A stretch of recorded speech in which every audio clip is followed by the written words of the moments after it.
Hello friends, welcome to auto exams. मैं हूं सोनम और आज इस वीडियो में हम बात करने वाले हैं उत्तर प्रदेश कांस्टेबल भर्ती 2023 के लिए दोस्तों जीए जीके के मोस्ट इंपॉर्टेंट क्वेश्चन।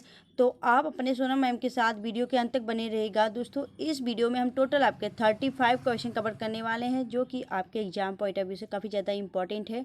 तो दोस्तों इस बार हमें ये उत्तर प्रदेश कांस्टेबल में सिलेक्शन लेके रहना है, तो बस इसी और जोश जज्बे के साथ मोटिवेशन के साथ क्लास में बने रहिएगा। चलिए चलते हैं पहले क्वेश्चन की तरफ। पहला क्वेश्चन यह है कि धुआंधार जलप्रपात निम्नलिखित में से किस नदी पर स्थित है। तो दोस्तों जो धुआंधार जलप्रपात है यह निम्नलिखित में से किस नदी पर स्थित है। तो आपका राइट आंसर हो जाएगा यह स्थित है आपके किस पे, तो नर्मदा नदी पर स्थित है दोस्तों धुआंधार जलप्रपात। ठीक है, धुआंधार जलप्रपात आपका नर्मदा नदी पर स्थित है। आइए जान लेते हैं हम इसके बारे में इंपॉर्टेंट पॉइंट्स। तो दोस्तों इंपॉर्टेंट पॉइंट्स यह है कि जो यह जलप्रपात है यह धुआंधार जलप्रपात यह भेड़घाट में नर्मदा नदी पर स्थित है। यह और 30 मीटर ऊंचा है। धुआंधार जलप्रपात भारतीय राज्य मध्य प्रदेश के जबलपुर जिले में एक झरना है और नर्मदा नदी पर स्थित प्रमुख जलप्रपात कपिल धारा एवं दुग्धधारा जलप्रपात स्थित है, धुआंधार जलप्रपात स्थित है, सहस्त्रधारा जलप्रपात स्थित है और दर्धी जलप्रपात स्थित है। तो दोस्तों इतनी जलप्रपात आपके नर्मदा नदी पर स्थित हैं। ठीक है, यह सभी आपको याद रखना है। चलिए आगे चलते हैं नेक्स्ट क्वेश्चन की तरफ। अगला क्वेश्चन यह है कि निम्नलिखित में से कौन सी झील राजस्थान में स्थित नहीं है। तो दोस्तों आपका राइट आंसर हो जाएगा जो कालीकट झील है यह आपके केरल राज्य में स्थित है और यह आपका राइट आंसर हो जाएगा दोस्तों। और यह सभी आपके फतेह सागर झील, सांभर झील और डिडवाना झील यह सभी आपके राजस्थान में स्थित है। ठीक है, राजस्थान में दोस्तों यह स्थित है आपके। और जो आपका ये है यह आपके केरल में स्थित है, यह आपको पता होना चाहिए। ठीक है, इसमें आपको क्लियर रहना चाहिए। फतेह सागर झील आपका राजस्थान, सांभर झील राजस्थान, डिडवाना झील राजस्थान। ठीक है, चलिए आगे देखेंगे नेक्स्ट क्वेश्चन तरफ। अगला क्वेश्चन यह है कि भारत में राष्ट्रीय आय समिति का गठन हुआ था। तो दोस्तों जो राष्ट्रीय आय समिति थी भारत में उसका गठन कब हुआ था। तो उसका गठन हुआ था आपका 1949 में, यानी कि 1949 में इसकी गठन किया गया था। नेक्स्ट क्वेश्चन देखेंगे। अगला क्वेश्चन यह है कि निम्नलिखित में से भारत का उपराष्ट्रपति चुने जाने के लिए कौन सी कथन सही नहीं है। तो दोस्तों भारत का उपराष्ट्रपति चुने जाने के लिए कौन सा कथन सही नहीं है। तो आपका राइट आंसर हो जाएगा वह लाभ के पद पर कार्यरत हो। दोस्तों वह लाभ के पद पर कार्यरत होगा, यह आपका राइट कथन नहीं है, यह आपका सही नहीं है। बाकी आपका एक उपराष्ट्रपति चुने जाने के लिए उनकी योग्यता क्या होनी चाहिए, वह भारत का नागरिक हो, उसकी आयु कम से कम 35 वर्ष हो, वह राज्यसभा का सदस्य चुने जाने योग्य हो। ठीक है, चलिए आगे देखेंगे हम नेक्स्ट क्वेश्चन की तरफ। अगला क्वेश्चन यह है कि कपास की फसल उत्पादन के लिए कौन सी मिट्टी की आवश्यकता पड़ती है। तो दोस्तों जो कपास की जो फसल होती है उसके लिए अभी कौन सी मिट्टी की आवश्यकता होती है। तो आपका राइट आंसर हो जाएगा ए ऑप्शन, काली मिट्टी की आवश्यकता होती है। ठीक है, बात करें हम इसके बारे में इंपॉर्टेंट पॉइंट्स ये है दोस्तों कि भारत में सबसे ज़्यादा जो कपास उत्पादन करता है वह गुजरात राज्य करता है। ठीक है, गुजरात और महाराष्ट्र इस श्रेणियों में आते हैं। बात करें हम काली मिट्टी की, तो काली मिट्टी को कपासी मिट्टी यानी कपास की मिट्टी, रेंगुर मिट्टी और लावा मिट्टी तथा उत्तर प्रदेश में इसे करेल मिट्टी के नाम से भी जाना जाता है। ठीक है, और बात करें हम इस मिट्टी का काला रंग टिटेनी फेरस मैग्नेटाइट एवं जीवाश्म की उपस्थिति के कारण इसकी जो मिट्टी होती है वह काले रंग की होती है। ठीक है, चलिए आगे चलते हैं हम नेक्स्ट क्वेश्चन की तरफ। दोस्तों आपका कोई भी डाउट होगा हम इसमें क्लियर करते हुए चलेंगे। ठीक है, चलिए आगे देखेंगे। नेक्स्ट क्वेश्चन यह है कि मोइनुद्दीन चिश्ती का दरगाह कहाँ स्थित है। तो मोइनुद्दीन चिश्ती का दरगाह आपके बता दें अजमेर में स्थित है। अजमेर कहाँ दोस्तों, तो अजमेर राजस्थान में मोइनुद्दीन चिश्ती का दरगाह स्थित है दोस्तों। और यहीं पे आपका क्या स्थित है, तो 2.5 दिन का झोपड़ा भी आपका अजमेर में ही स्थित है। बात करें हम इस दरगाह को अजमेर शरीफ का दरगाह भी कहा जाता है और इस दरगाह में आने वाला पहला व्यक्ति मोहम्मद बिन तुगलक था। ठीक है, क्लियर हुआ। चलिए आगे चलते हैं हम नेक्स्ट क्वेश्चन की तरफ। अगला क्वेश्चन है आपका निम्नलिखित में से कौन सी नदी पंच नदियों में शामिल नहीं है। तो दोस्तों आपको बता दें कौन सी नदी जो है पंच नदियों में शामिल नहीं है, वह है आपका नर्मदा नदी। दोस्तों नर्मदा नदी जो है आपका नदियों में शामिल नहीं है। और पंचनद नदियाँ कौन कौन सी हैं यहाँ भी हमने मेंशन कर दिया है, यहाँ पे आपको देख लीजिए। पंचनद नदियाँ वह है जो कि आपकी रावी, झेलम, सतलज और ब्यास और चिनाब, यह सभी आपकी कौन सी हैं, तो पंचनद नदियों इन्हें पंचनद नदियाँ कहा जाता है। और पंचनद नदियों की श्रेणी में कौन सा नहीं आता? आपका नर्मदा नदी नहीं आता। आपका राइट आंसर हो जाएगा ऑप्शन डी। चलिए आगे चलते हैं नेक्स्ट क्वेश्चन की तरफ। अगर दोस्तों आपको वीडियो अच्छी लग रही है, हेल्पफुल लग रही हो, तो प्लीज़ वीडियो को लाइक करना फ्रेंड्स, और वीडियो के लास्ट तक बने रहिएगा। चलिए आगे चलते हैं। नेक्स्ट क्वेश्चन ये है कि young India, Hindu Swaraj, my experiment with my truth पुस्तक के लेखक कौन है? तो दोस्तों इन सभी पुस्तकों के लेखक कौन है? तो इन सभी पुस्तकों के लेखक हैं आपके महात्मा गांधी। दोस्तों भारत के राष्ट्रपिता महात्मा गांधी की यह सभी पुस्तकें हैं, इनके द्वारा ये सभी पुस्तक लिखे गए हैं। इनके द्वारा लिखे एक न एक पुस्तक आपके एग्जाम में देखने को जरूर मिलते हैं। तो इनके जो पुस्तक हैं आप लोग ध्यान में रखिएगा। Young India, Hindu Swaraj, my experiment with my truth, यह सभी आपके राष्ट्रपिता महात्मा गांधी जी द्वारा लिखा गया पुस्तक है। ठीक है, चलिए आगे देखेंगे हम नेक्स्ट क्वेश्चन की तरफ। अगला क्वेश्चन यह है कि निम्न में से कौन सा राज्य भूटान से सीमा लगाता है? तो दोस्तों भूटान से सीमा कौन सा राज्य लगाता है? तो आपका राइट आंसर हो जाएगा ऑप्शन डी, सिक्किम। सिक्किम जो है वो भूटान से अपना सीमा साझा करता है। बात करें हम दोस्तों, भारत अपने पड़ोसी देश भूटान के साथ कुल 699 किलोमीटर सीमा साझा करता है। भारतीय राज्य पश्चिम बंगाल, अरुणाचल प्रदेश, सिक्किम और असम भूटान के साथ अपनी सीमा साझा करते हैं। तो दोस्तों भारत के 4 राज्य पश्चिम बंगाल, अरुणाचल प्रदेश, सिक्किम और असम, यह सभी आपके भूटान के अपने पड़ोसी देश के साथ सीमा साझा करते हैं। चलिए आगे चलते हैं हम नेक्स्ट क्वेश्चन की तरफ। आगे चलते हैं। अगला क्वेश्चन यह है कि सरदार वल्लभ भाई पटेल कृषि एवं प्रौद्योगिकी विश्वविद्यालय उत्तर प्रदेश के किस जिले में स्थित है? तो दोस्तों सरदार वल्लभ भाई पटेल कृषि एवं प्रौद्योगिकी जो विश्वविद्यालय है वह आपके उत्तर प्रदेश के मेरठ में स्थित है। ए ऑप्शन आपका राइट आंसर हो जाएगा। चलिए आगे चलते हैं नेक्स्ट क्वेश्चन की तरफ। अगला क्वेश्चन यह है कि ऐतिहासिक पुस्तक तुगलकनामा के लेखक कौन है? तो दोस्तों ऐतिहासिक जो पुस्तक है, ऐतिहासिक पुस्तक आपका जो तुगलकनामा है उससे किसने लिखा? दोस्तों उसे लिखे थे अमीर खुसरो ने। इसी ऑप्शन आपका राइट आंसर हो जाएगा। अमीर खुसरो इसके लेखक हैं। दोस्तों बात करें हम अगर अकबरनामा किसने लिखा था? वह लिखे थे आपका किसने? तो अबुल फजल ने लिखा था। दोस्तों अकबरनामा के लेखक कौन है? तो अबुल फजल थे। और जो आपका तुगलकनामा है उसके लेखक कौन है? तो उसके लेखक हैं आपके जो अमीर खुसरो थे। दोस्तों गजल के जनक, इन्हें तूतीय हिंद की उपमा भी दी जाती है। दोस्तों यह उत्तर प्रदेश के एटा जिले से संबंधित हैं। इन्होंने दोस्तों तुगलकनामा लिखा है। ठीक है, चलिए आगे चलते हैं हम नेक्स्ट क्वेश्चन तरफ। अगला क्वेश्चन यह है कि निम्नलिखित में से कौन सा कथन सही नहीं है? तो दोस्तों निम्नलिखित में से कौन सा कथन सही नहीं है? तो आपका राइट आंसर हो जाएगा ऑप्शन डी। दोस्तों जो पंजाब है उसे हम 5 नदियों की भूमि भी कहते हैं। ठीक है, आपका राइट आंसर सही हो जाएगा। जो तमिलनाडु, इसे मंदिरों की भूमि के रूप में जाना जाता है। उत्तराखंड को देवताओं की भूमि या फिर देवभूमि कहा जाता है। लेकिन जो केरल है दोस्तों, केरल को क्या कहा जाता है? केरल को कहा जाता है मसालों का बगीचा। ठीक है, और यहाँ पे लिखा है फूलों का कटोरा। तो दोस्तों जो केरल है मसालों का बगीचा है। यही आपका कथन सही नहीं है, आपसे पूछा गया क्वेश्चन में। तो आपका राइट आंसर हो जाएगा डी। जो फूलों का कटोरा है दोस्तों, सॉरी फलों का कटोरा, या फलों का कटोरा किसे कहा जाता है? तो हिमाचल प्रदेश को कहा जाता है। दोस्तों याद रखिएगा, हिमाचल प्रदेश को क्या कहा जाता है? फलों का कटोरा, और केरल को मसालों का बगीचा। ठीक है, क्लियर हुआ?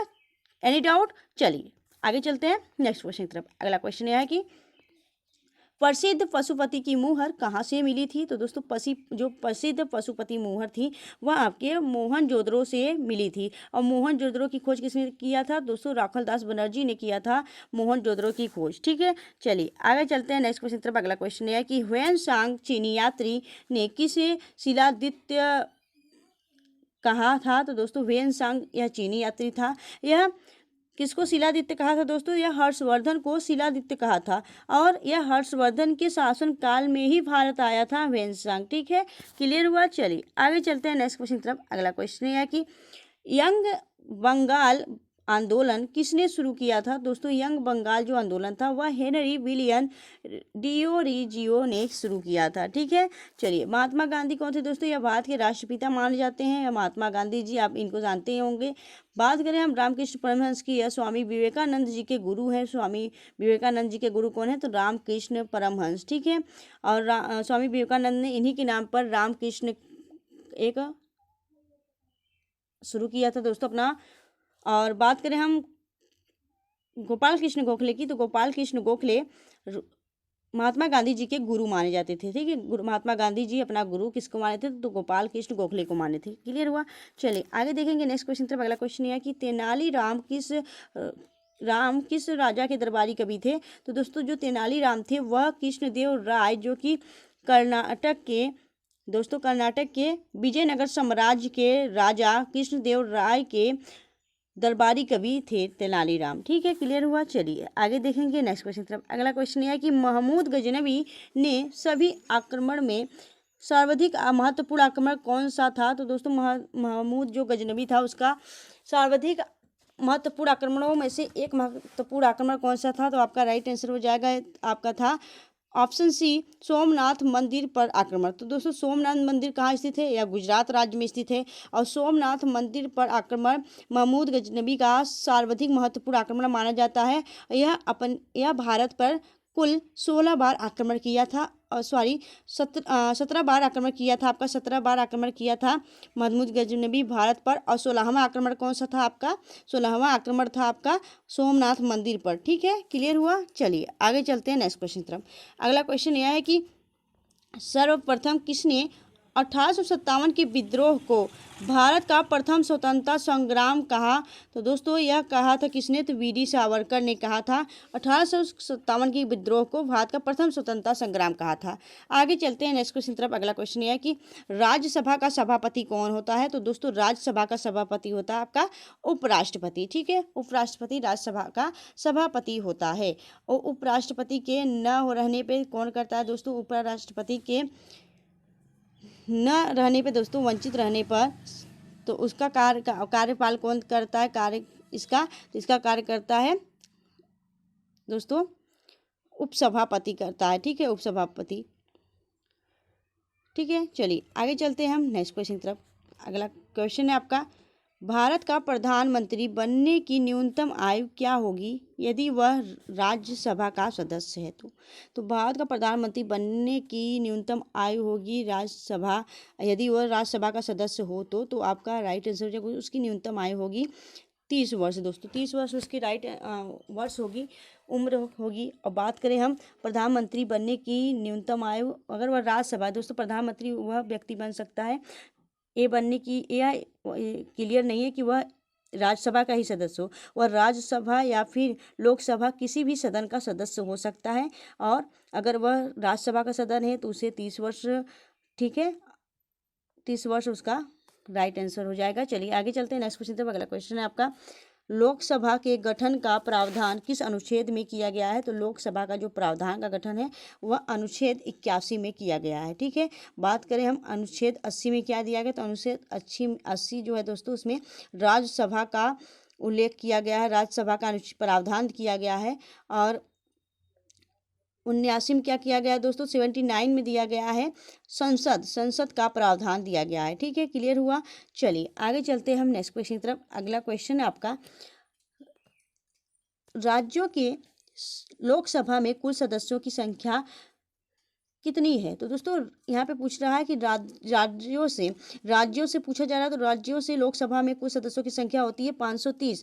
अगर आपसे पूछे कि लोकसभा में कुल सदस्यों की संख्या कितनी होती है तो आपका 552 आपका राइट आंसर होगा, सी ऑप्शन। लेकिन इसमें पूछा है आपसे राज्यों से, तो राज्यों से आपका 530 जाता है। दोस्तों 530 जो होता है आपका राज्यों से जाता है, राज्यों से। और 20 आपके केंद्र शासित प्रदेश यूनियन टेरिटरी से आते हैं सदस्य। और 2 आपके एंग्लो इंडियन होता है जिसे राष्ट्रपति, एंग्लो इंडियन समुदाय का होता है जिसे राष्ट्रपति चुनता है। दोस्तों राष्ट्रपति चुनता है। तो कुल मिला के आपके लोकसभा में कुल आपके 552 सदस्य होते हैं। ठीक है, अगर आपसे राज्यों से पूछे तो 530। क्लियर हुआ? चलिए आगे चलते हैं नेक्स्ट क्वेश्चन की तरफ। अगला क्वेश्चन आपका, भोर का तारा किस ग्रह को कहा जाता है? तो दोस्तों भोर का तारा, सांझ का तारा और पृथ्वी की बहन, तो यह सभी किसको कहा जाता है? दोस्तों शुक्र आपका राइट आंसर हो जाएगा, शुक्र को कहा जाता है। आगे चलते हैं हम नेक्स्ट क्वेश्चन की तरफ। अगला क्वेश्चन यह है कि महाराणा कुंभा द्वारा निर्मित विजय स्तंभ कहाँ स्थित है? तो दोस्तों महाराणा कुंभा द्वारा निर्मित विजय स्तंभ स्थित है आपके चित्तौड़गढ़ राजस्थान में। चित्तौड़गढ़ राजस्थान में स्थित है दोस्तों बीजा स्तंभ। बात करें बीजापुर में क्या स्थित है? बीजापुर कर्नाटक में गोल गुंबद स्थित है दोस्तों। और बात करें हम हैदराबाद में क्या स्थित है? हैदराबाद तेलंगाना में चार मीनार स्थित है। और अजमेर में क्या स्थित है दोस्तों? अजमेर में 2.5 दिन का झोपड़ा आपका स्थित है। ठीक है, चलिए आगे देखेंगे हम नेक्स्ट क्वेश्चन तरफ। अगला क्वेश्चन यह है कि अलाउद्दीन खिलजी द्वारा निर्मित प्रसिद्ध अलाई दरवाजा कहाँ स्थित है? तो दोस्तों अलाउद्दीन खिलजी द्वारा जो प्रसिद्ध अलाई दरवाजा है वह स्थित है आपके कहाँ पे? तो यह स्थित है आपके दिल्ली में। दिल्ली में अलाउद्दीन द्वारा खिलजी द्वारा स्थापित अलाई दरवाजा स्थित है। अलाई दरवाजा दिल्ली भारत में कुतुब मीनार कुतुब परिषद है दोस्तों। कुतुब परिसर में कुव्वत उल इस्लाम मस्जिद का जो दक्षिणी प्रवेश द्वार है दोस्तों, इसे सुल्तान अलाउद्दीन खिलजी ने 1311 में बनवाया था और लाल बलुआ पत्थर से यह बना है। ठीक है, क्लियर हुआ। चलिए आगे चलते हैं नेक्स्ट क्वेश्चन तरफ। अगला क्वेश्चन है कि भारत का सबसे बड़ा तेल शोधन संयंत्र कहाँ स्थित है? तो भारत का जो सबसे बड़ा तेल शोधन संयंत्र है वह है आपका डिगबोई असम। दोस्तों डिगबोई असम काफ़ी प्राचीन और काफ़ी पुराना और सबसे बड़ा तेल शोधक संयंत्र है। ठीक है, क्लियर हुआ। चलिए आगे चलते हैं हम नेक्स्ट क्वेश्चन तरफ। अगला क्वेश्चन यह है कि अगला क्वेश्चन है दोस्तों, भारत का सबसे बड़ा कोयला उत्पादक क्षेत्र कौन सा है? तो दोस्तों भारत का जो सबसे बड़ा कोयला उत्पादक क्षेत्र है वह है आपका झरिया, झारखंड। दोस्तों झरिया जो है वह कोयले के लिए प्रसिद्ध उत्पादक जो कोयला है दोस्तों, कोयला उत्पादक क्षेत्र है प्रसिद्ध, और यह आपके झारखंड में स्थित है। ठीक है, गोलकुंडा की बात की तो गोलकुंडा से आपका क्या मिला था? तो आपका कोहिनूर हीरा मिला था। ठीक है, और कोलार से क्या मिलता है दोस्तों? कोलार से आपका सोना निकाला जा रहा है। ठीक है, कोलार कर्नाटक से। ठीक है, बात करें झारखंड में, भारत का सबसे बड़ा कोयला भंडार झारखंड में स्थित झरिया कोयला क्षेत्र सबसे प्राचीन और संपन्न कोयला क्षेत्रों में से एक है। ठीक है, क्लियर हुआ। चलिए आगे चलते हैं नेक्स्ट क्वेश्चन तरफ। अगला क्वेश्चन यह है कि पहाड़ों की रानी किसे कहा जाता है? दोस्तों पहाड़ों की रानी की बात की जा रही है तो पहाड़ों की रानी दार्जिलिंग को कहा जाता है। दोस्तों दार्जिलिंग पश्चिम बंगाल में स्थित है और दार्जिलिंग चाय के लिए यहाँ सबसे पहले जीआई टैग दार्जिलिंग चाय को ही दिया गया था दोस्तों। और दार्जिलिंग को पहाड़ों की रानी कहा जाता है। और दोस्तों मसूरी है आपका, मसूरी को भी आपका पहाड़ों की रानी ही कहा जाता है। बात करें हम बेंगलुरु को, तो बेंगलुरु को सिलिकॉन सिटी कहा जाता है दोस्तों। सिलिकॉन सिटी कहा जाता है आपका बेंगलुरु को। और श्रीनगर को कहा जाता है आपका, क्या कहा जाता है दोस्तों? तो श्रीनगर को कहा जाता है आपका झीलों की रानी। ठीक है, झीलों की रानी श्रीनगर को कहा जाता है। और जैसलमेर को क्या कहा जाता है दोस्तों? जैसलमेर जो कि राजस्थान में स्थित है, इसे गोल्डन सिटी के नाम से जाना जाता है। ठीक है, गोल्डन सिटी आपका कौन सा है? जैसलमेर। इन सभी उपनामों को आपको याद रखना चाहिए क्योंकि यह सभी एग्जाम में क्वेश्चन पूछे जा सकते हैं।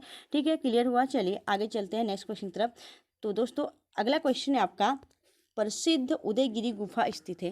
दोस्तों प्रसिद्ध उदयगिरी जो गुफा है वह कहाँ स्थित है? यह स्थित है, आपको बता दें हम, यह स्थित है आपका ए ऑप्शन राइट आंसर हो जाएगा जो विदिशा है दोस्तों, मध्य प्रदेश में स्थित है प्रसिद्ध उदयगिरी गुफा। बात करें हम पुणे में क्या स्थित है दोस्तों? पुणे में महाराष्ट्र में जो पुणे है, पुणे वहाँ पे आपका कायला की गुफा स्थित है। औरंगाबाद में क्या स्थित दोस्तों? औरंगाबाद में आपका अजंता और एलोरा की गुफा स्थित है। भुवनेश्वर उड़ीसा में क्या स्थित है? तो भुवनेश्वर उड़ीसा में आपका हाथी गुफा, काफ़ी प्रसिद्ध हाथी गुफा है, वह स्थित है। ठीक है, तो यह सभी बातें आपको याद रखनी है फ्रेंड्स। और बात करें उदयगिरी गुफा के बारे में, तो उदयगिरी गुफा जो है स्थल गुप्त वंश के चंद्रगुप्त द्वितीय का संरक्षण प्राप्त हुआ था इस गुफा को। और इस गुफा का निर्माण 250 ईसा में आपकी इसकी शुरुआत 400 ईस्वी में हुई थी। यह बनकर तैयार हुआ था। गुफाओं का खोज अलेक्जेंडर कनिंघम 1870 के दशक में की थी। ठीक है, यह सभी बातें आपको याद रखनी है दोस्तों। यह काफ़ी आपके इम्पोर्टेंट क्वेश्चन है, आपके एग्जाम को ध्यान में रखते हुए, उत्तर प्रदेश कांस्टेबल को ध्यान में रखते हुए दोस्तों हम सभी यह सब एग्जाम में आपके यह जो पूछे जा सकते हैं क्वेश्चन वह सभी हमने इंक्लूड किया है इस वीडियो में। तो आप लोग इस वीडियो को ध्यान से पढ़िएगा दोस्तों। आप लोग अपनी मेहनत ऐसे ही जारी रखे रहें, कंटिन्यू लगे रहें। ठीक है, और ये नहीं आपको करना है कि भाई फॉर्म जब आए तभी हम तैयारी शुरू करें, तो आपको तैयारी पहले से ही करके रखनी है क्योंकि बस आते ही आपको मौके पे चौका मारना है। बस यही समझ के आप अपना प्रिपरेशन कंटिन्यू करते रहें। ठीक है, चलिए आगे चलते हैं हम नेक्स्ट क्वेश्चन की तरफ। अगला क्वेश्चन यह है कि झूलती मीनार निम्नलिखित में से कहाँ स्थित है? तो जो झूलती मीनार है वह स्थित है आपके कहाँ पे? तो यह स्थित है आपका अहमदाबाद में स्थित है दोस्तों। अहमदाबाद में झूलती मीनार स्थित है। नेक्स्ट क्वेश्चन देखें तो अगला क्वेश्चन यह है कि हुसैन सागर झील कहाँ स्थित है? हुसैन सागर झील स्थित है आपका आंध्र प्रदेश में। और दोस्तों हुसैन सागर झील आपका आंध्र प्रदेश में स्थित है। यहाँ पे हम बात करें जम्मू कश्मीर में क्या स्थित है? जम्मू कश्मीर आपका नागिन झील ठीक है। नागिन झील और कौन सी झील है, तो डल झील, वुलर झील आपके कहाँ पे स्थित है, यह सभी आपके जम्मू कश्मीर में स्थित है। ठीक है। महाराष्ट्र में कौन सा झील स्थित है, महाराष्ट्र में झील है आपका कौन सा, तो लोनार झील स्थित है। ठीक है।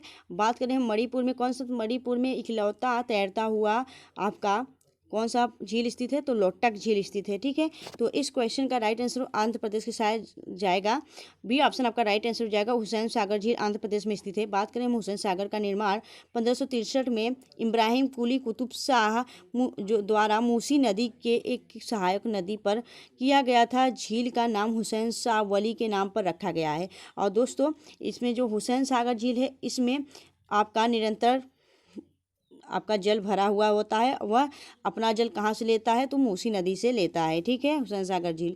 आगे चलते हैं हम नेक्स्ट क्वेश्चन की तरफ। अगला क्वेश्चन यह है कि हुंडरू जलप्रपात कहाँ स्थित है। दोस्तों हुंडरू जलप्रपात आपका बता दें यह स्वर्ण रेखा नदी पे स्थित है। और कहाँ पे, तो झारखंड में आपका हुंडरू जलप्रपात स्थित है स्वर्ण रेखा नदी पे। नर्मदा नदी पे आपका धुआंधार जलप्रपात स्थित है। कावेरी नदी पे आपका कौन सा, तो कावेरी नदी पे कौन सा आपका स्थित है जलप्रपात, तो आपका शिव समुद्रम जलप्रपात कावेरी नदी पर स्थित है। और शरावती नदी पे क्या स्थित है दोस्तों, तो शरावती नदी पे आपका कौन सा, तो जोग जलप्रपात या गलसुप्पा जलप्रपात आपका शरावती नदी पर स्थित है। ठीक है। आगे चलते हैं हम नेक्स्ट क्वेश्चन की तरफ। अगला क्वेश्चन यह है कि राष्ट्रगान जनगण मन के गाने का निर्धारित समय क्या है दोस्तों। तो दोस्तों आप सभी जानते हैं कि हमारा जो नेशनल एंथम है, राष्ट्रगान है, वह कौन सा है, आपका जनगण मन है। ठीक है। तो दोस्तों इसके गाने का जो निर्धारित समय है वह कितना समय है, तो आपका राइट आंसर हो जाएगा ऑप्शन बी 52 सेकेंड। दोस्तों इसके गाने का जो निर्धारित समय है वह 52 सेकेंड है। बात करें हम राष्ट्रगान के बारे में, तो राष्ट्रगान जो जनगण मन है इसके रचयिता रविंद्रनाथ टैगोर जी हैं। और यह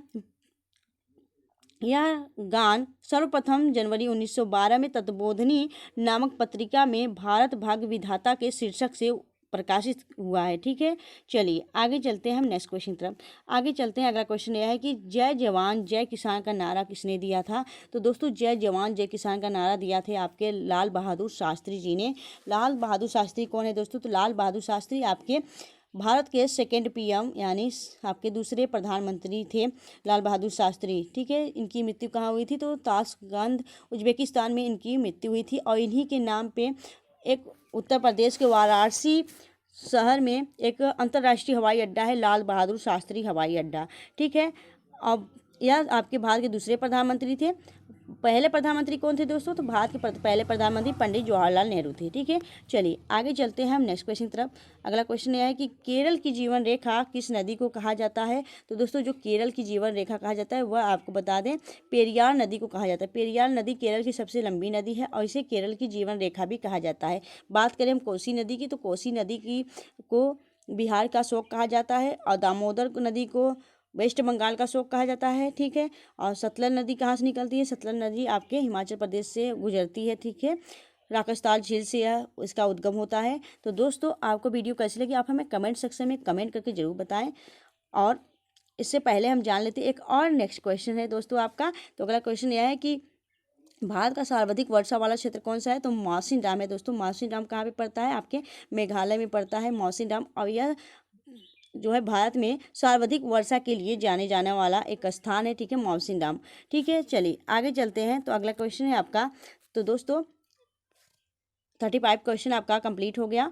और अगर आपको वीडियो अच्छी लगी हो, हेल्पफुल लगी हो, क्वेश्चन का जो है क्वेश्चन है उसका कंटेंट अच्छा लगा हुआ है दोस्तों, तो वीडियो कंटेंट अच्छा लगा तो प्लीज़ वीडियो को लाइक करना, चैनल को सब्सक्राइब करना। ऑटो एग्जाम्स को मिलेंगे आपसे नेक्स्ट वीडियो में। तब तक के लिए bye bye and take care.